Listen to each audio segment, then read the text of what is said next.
Je tiens à remercier les membres de l'Académie pour avoir honoré mes collègues, nommés et moi-même. Cela me touche beaucoup car c'est pour un rôle que j'ai interprété sous la direction de mon père. Les moments difficiles sont, vous savez, forcément difficiles. S'ils ne l'étaient pas, ça n'aurait aucun sens.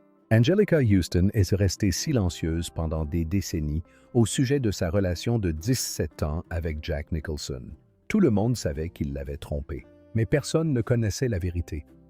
En 2025, à 74 ans, elle a finalement brisé le silence. Elle a révélé la vérité choquante sur les raisons pour lesquelles elle est restée malgré tout. Les liaisons, la violence, les grossesses secrètes et le jour où elle l'a roué de coups jusqu'à ce qu'il cède. Mais sa plus grande confession ne concernait pas ses trahisons. Elle concernait un secret qu'elle a gardé pendant 6 ans et qui a tout changé. Anjelica Huston est née le 8 juillet 1951 à Los Angeles, à l'hôpital Cedars of Lebanon. Mais sa naissance fut-elle aussi marquée par des péripéties. Son père, le célèbre réalisateur John Huston, se trouvait à des milliers de kilomètres de là, en Ouganda, où il tournait l'Odyssée africaine. Il fallut le joindre par télégramme à un bureau de poste local pour apprendre la naissance de sa fille. Sa mère, Henria S., était une ballerine de talent. Anjelica est arrivée dans une famille qui paraissait magique de l'extérieur, mais c'était un foyer étrange. Anjelica n'allait pas à l'école comme la plupart des enfants. Elle et son frère Tony recevaient une éducation à domicile. Ils grandirent dans le silence, entourés de chants et d'animaux, coupés des autres enfants. Leur père était rarement présent, et leur mère se retrouvait souvent seule à gérer la situation. Au fil des années, d'autres membres de la famille firent leur apparition, notamment un frère adoptif nommé Pablo et une demi-sœur prénommée Algra que tout le monde surnommait Jambes. Puis vint un autre demi-frère Danny. L'un de ses oncles était l'acteur Walter Huston, et elle deviendrait un jour la tante de l'acteur Jack Huston. Mais malgré tous ses proches, Anjelica avait souvent l'impression d'être seule au monde. Puis, le 29 janvier 1969, tout bascula. Henria n'avait que 39 ans lorsqu'elle est décédée dans un violent accident de voiture près de Jones en France. La voiture a quitté la route et a fini sa course dans un fossé. Anjelica, qui avait 17 ans à l'époque, a senti le sol se dérober sous ses pieds. Perdre sa mère de cette façon n'avait pas seulement engendré de la tristesse. Cela avait aussi provoqué de la rage, un sentiment d'abandon et de la confusion. Elle n'était plus une enfant, mais pas encore une adulte. Et maintenant, la seule personne qui avait toujours été là pour elle avait disparu. Peu après, elle quitta l'Irlande pour Londres avec son père. Mais ce déménagement n'avait rien d'un nouveau départ. Au contraire, il ne fit qu'accentuer son sentiment de vide. À Londres, à la fin des années 1960, Anjelica tenta de se trouver, mais ce ne fut pas chose facile. Elle quitta l'école à 16 ans. Les enfants la harcelaient à cause de sa taille. Elle mesurait près d'1 mètre et sa dyslexie rendait la lecture extrêmement difficile. On l'insultait. Elle commença à se faufiler dans des clubs enfumés où jouaient des groupes comme les Yardbirds. Sa rébellion était discrète mais déterminée. Puis à 18 ans, en 1969, elle décrocha son premier grand contrat de mannequin avec Vogue. C'était une séance photo dans les tourbières irlandaises balayées par les vents avec le photographe Richard Avedon. Elle paraissait sauvage et éthérée comme venue d'un autre monde. Mais derrière l'objectif, la douleur était toujours présente. Elle admit plus tard avoir été dure avec son partenaire, l'obligeant à aller chercher des nénuphars dans les marais glacés. La douleur de la perte de sa mère était encore vive en elle. En 1968, 1 an avant cette séance photo, elle avait signé avec la puissante agence Eileen Ford à New York. À seulement 17 ans, elle entrait dans un monde qui paraissait glamour, mais qui ne l'était souvent pas. Il y avait des photographes inquiétants, des escaliers intrusifs et une pression constante pour paraître parfaite. Les lumières étaient vives, mais les ombres étaient plus profondes. Son corps était autant encensé que critiqué. Inspirée par des mannequins comme Jean Shrimpton et Twiggy, elle posait avec assurance, mais elle ne se sentait jamais pleinement vue. Elle n'était pas seulement la fille de John Huston. Elle voulait être plus qu'un nom. À 19 ans, elle a défilé à Paris. La Fashion Week de 1970 aurait dû être un triomphe. Elle portait du haute couture pour Halston, se tenait droite sous les projecteurs et souriait aux photographes. Mais intérieurement, elle se sentait insignifiante. L'industrie voulait de la minceur. Elle voulait la perfection. Elle a essayé la cocaïne. Elle a essayé le LSD. Une nuit, elle a erré dans les rues de Paris en proie à une paranoïa existentielle sans savoir où elle était ni qui elle était devenue. Les fêtes étaient débridées. L'argent était bien réel. Elle gagnait parfois un $0 par séance photo. Mais le prix à payer était émotionnel. Ce n'était pas la vie dont elle rêvait, pas pleinement. En 1972, elle abandonna donc les podiums pour se tourner vers le cinéma. Elle s'inscrivit à des cours avec Peggy Fury à New York et repartit de zéro. À 21 ans. Elle n'était pas prise au sérieux. On voyait son nom de famille et on supposait qu'elle n'avait pas fait ses preuves. Son premier film, A Walk with Love and Death, fut réalisé par son père. Elle n'avait que 18 ans pendant le tournage et leur relation se détériora sous la pression. Il perdit patience. Elle ne se souvenait plus de son texte. Les critiques n'ont pas mâché leurs mots, pas plus que son père.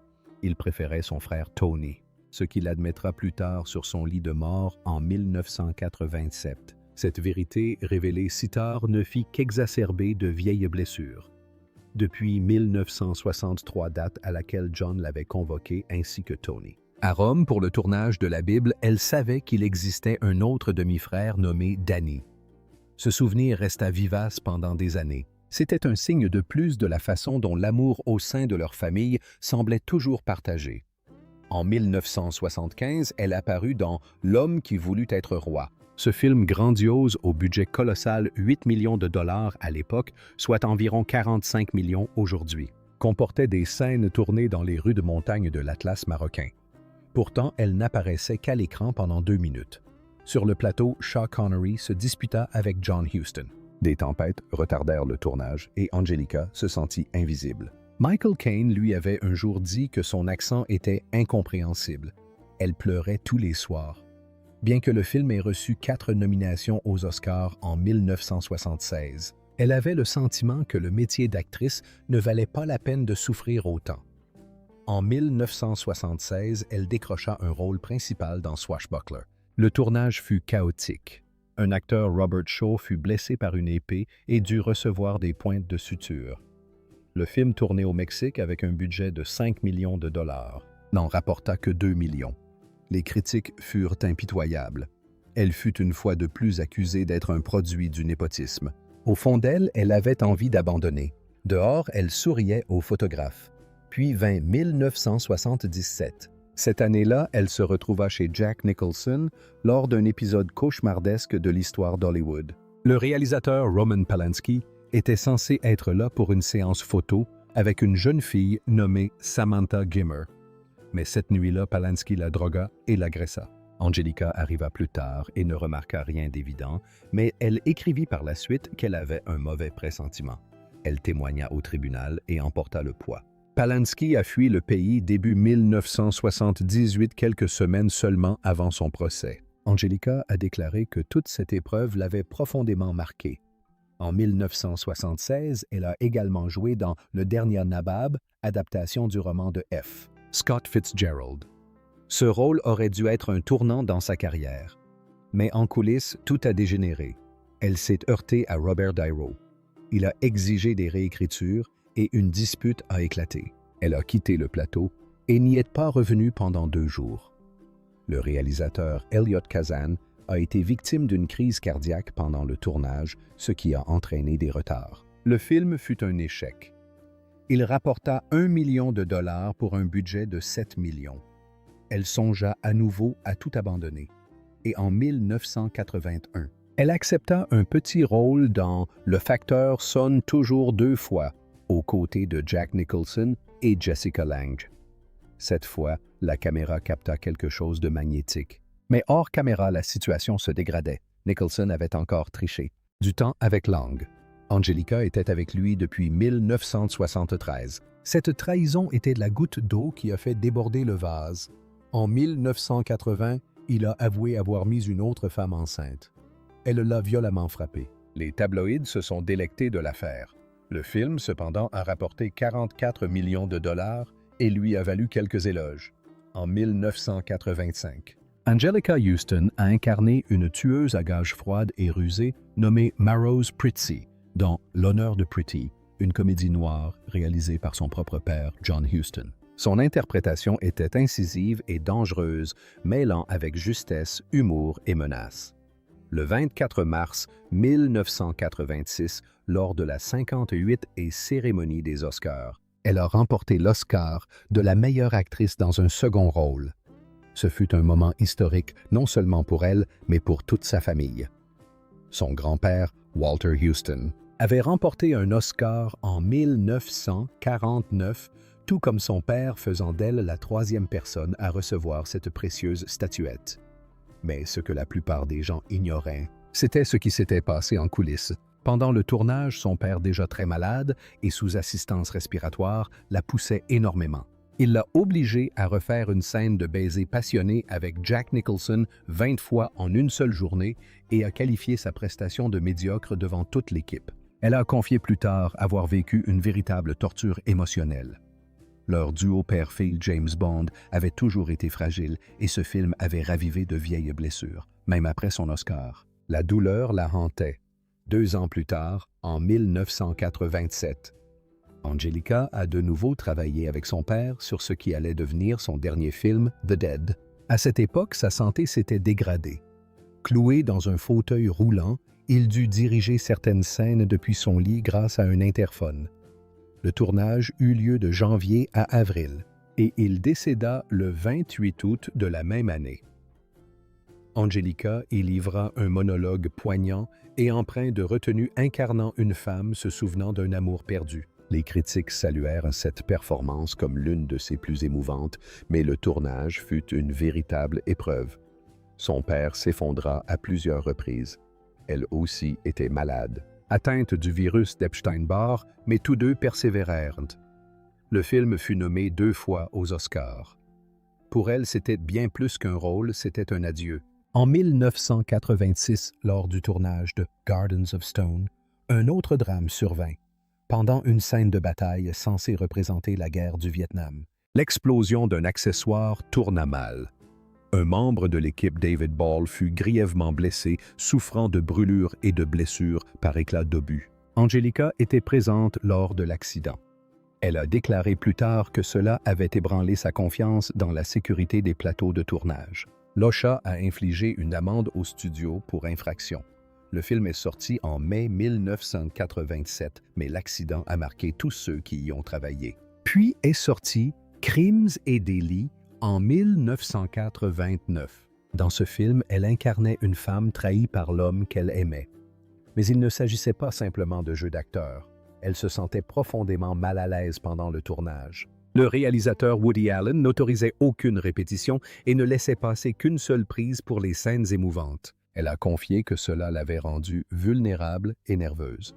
Certaines scènes étaient si intenses qu'elle s'était sentie isolée et fragile.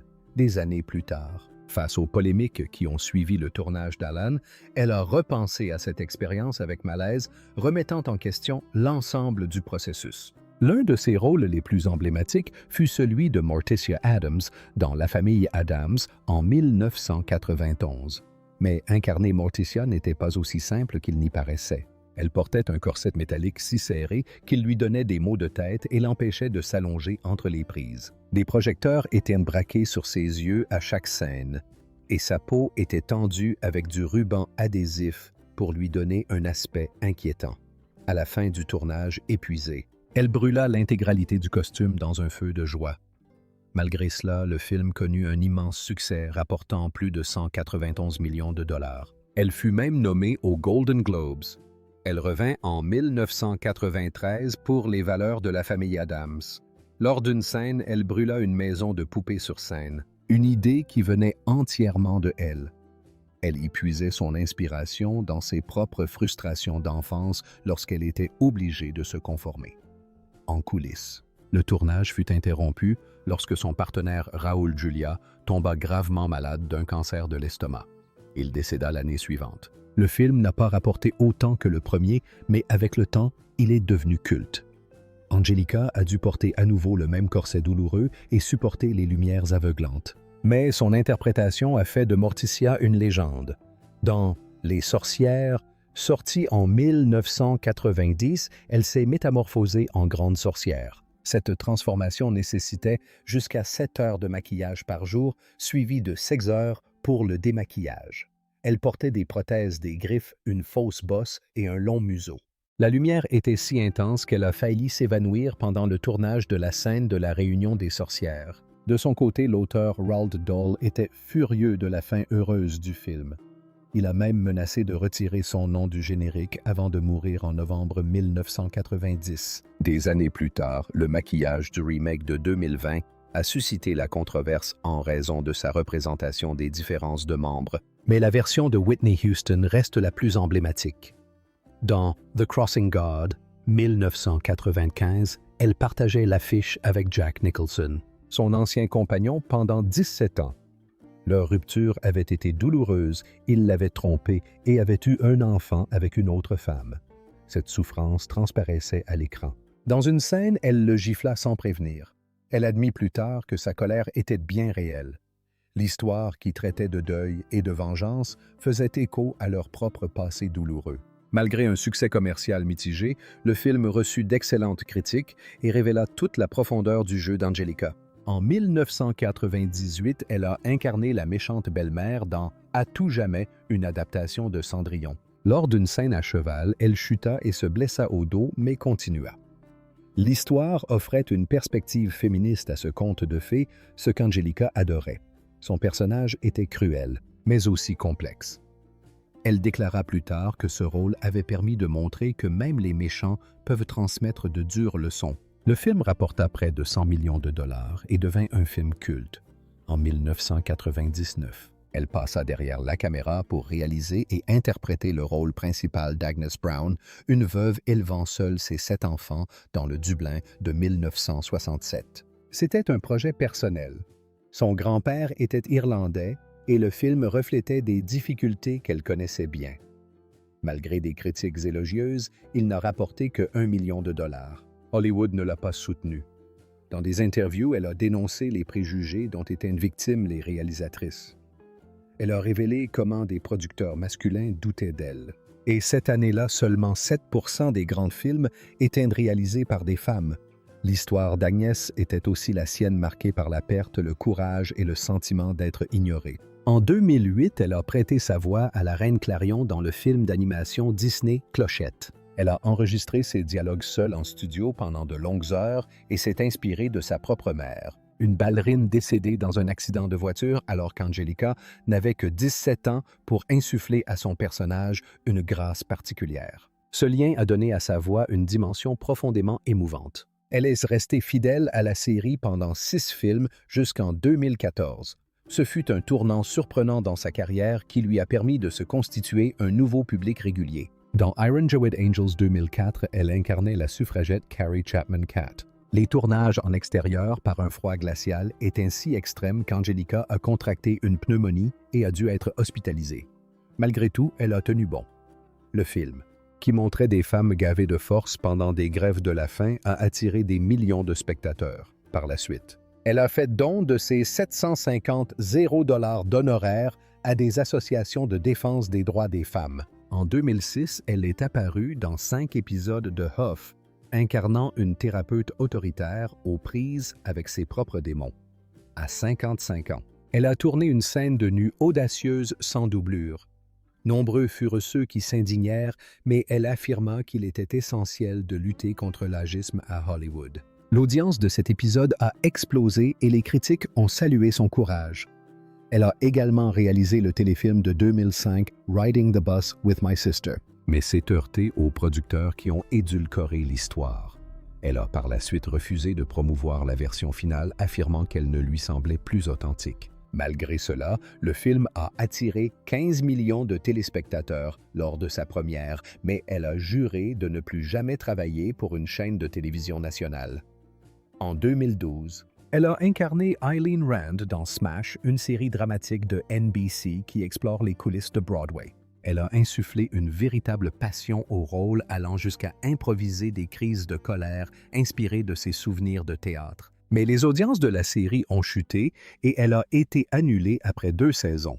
Elle a confié que c'était une dure leçon sur la brutalité du monde de la télévision. Puis, en 2019, à 68 ans, elle a décroché un rôle surprenant dans John Wick chapitre 3. Elle s'est entraînée pendant 6 semaines pour les scènes de combat, allant jusqu'à gifler Keanu Reeves 17 fois en une seule prise. Ce que personne ne savait à l'époque, c'est qu'elle luttait en silence contre un cancer de la gorge. Atteinte d'une tumeur, elle a subi 12 séances de radiothérapie et a perdu 7 kilos pendant le tournage. À un moment donné, elle s'est fracturé le poignet lors d'une cascade, mais a continué. Dans une interview ultérieure, elle a confié que ce rôle était un véritable combat pour sa survie. Finalement, en 2022, elle a prêté sa voix aux Journaux d'Andy Warhol sur Netflix. Elle a donné vie aux écrits de Warhol lui-même, partageant des souvenirs de la scène artistique débridée des années 1980. Elle a décrit des fêtes arrosées de drogue et des moments où sa carrière a failli s'arrêter. Elle a même admis avoir elle-même expérimenté et a déclaré que ce documentaire l'avait aidé à affronter cette période de sa vie. La série a connu un grand succès et les critiques ont salué sa voix, qui donnait vie aux pages avec une honnêteté et une douleur bouleversante. Anjelica Huston n'avait que 17 ans lorsque sa vie a basculé. En 1969, elle a rencontré le photographe Bob Richardson lors d'une séance photo pour Harper's Bazaar. À l'occasion de la sortie de son film A Walk with Love and Death, il avait 40 et 1 an soit plus du double de son âge. Dès qu'ils se sont rapprochés, tout est devenu chaotique. Bob souffrait de troubles bipolaires et de schizophrénie. Son humeur changeait sans prévenir. Il pouvait être d'une tendresse infinie un instant et terrifiant l'instant d'après. Un jour, lors d'un voyage au Mexique, il lui jeta une bouteille à la tête, anéantie par ses accès de violence. Le 4e jour d'une de ces crises, elle s'enferma dans une salle de bain de l'hôtel Chelsea et se taillada les veines. Le sol était couvert de sang. Elle hurla « Est-ce que ça te fera m'aimer ?» Elle dut être transportée d'urgence à l'hôpital pour recevoir des points de suture. Ce même voyage au Mexique se termina également par une quasi-arrestation pour attentat à la pudeur sur une plage. Leur relation d'abord fragile et instable se brisa définitivement en mars 1973. Ce jour-là, elle revint d'une partie de pêche avec son père, le célèbre réalisateur John Huston. Elle regarda Bob droit dans les yeux et lui dit « Même si vous étiez le dernier être humain, je ne vous serrerai pas la main. » En représailles, Bob détruisit tous ses biens. Leur relation a offert au monde des photographies inoubliables, mais elle lui a volé sa jeunesse. Durant cette même période, en 1972, Anjelica a entamé une relation avec l'acteur Ryan O'Neal. Leur relation a également dégénéré. Lors d'une soirée huppée à Beverly Hills, Ryan est soudainement devenu violent devant tous les invités.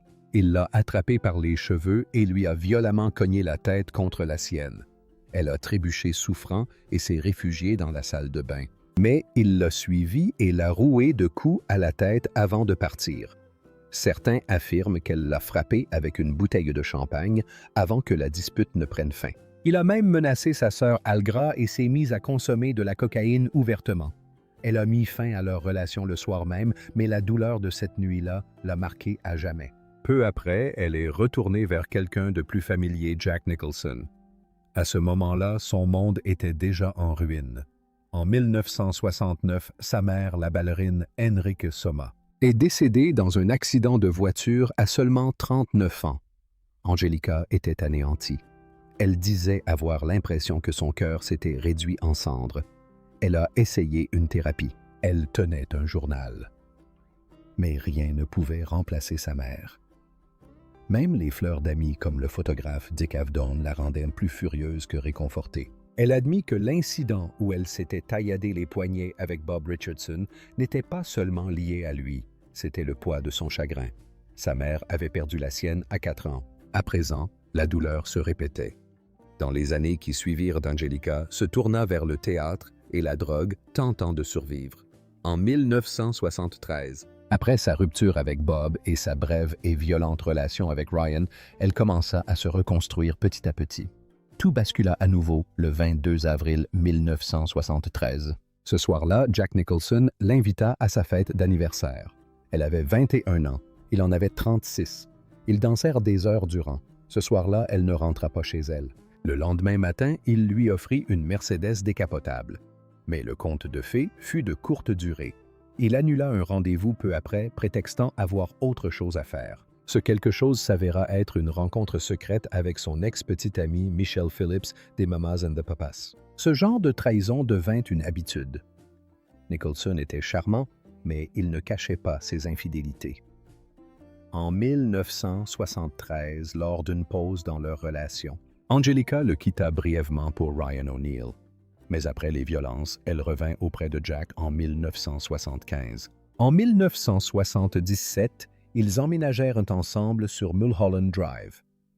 Mais Jack avait déjà couché avec tant de femmes serveuses, mannequins, actrices. Elle trouva des vêtements de femmes chez lui à plusieurs reprises. Il eut d'autres enfants.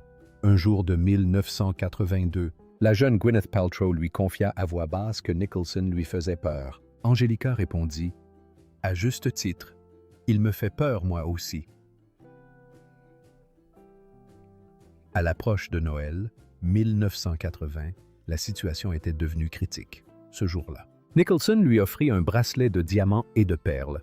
Il avait appartenu à Ava Gardner et était un cadeau de Frank Sinatra. Mais loin d'être une douce surprise, c'était un mensonge. Elle venait de découvrir sa liaison avec un mannequin danois pendant qu'elle était en déplacement pour le tournage de « Le facteur sonne toujours deux fois ». Ce bracelet, d'une valeur d'environ 50 $, aujourd'hui, lui semblait un piège.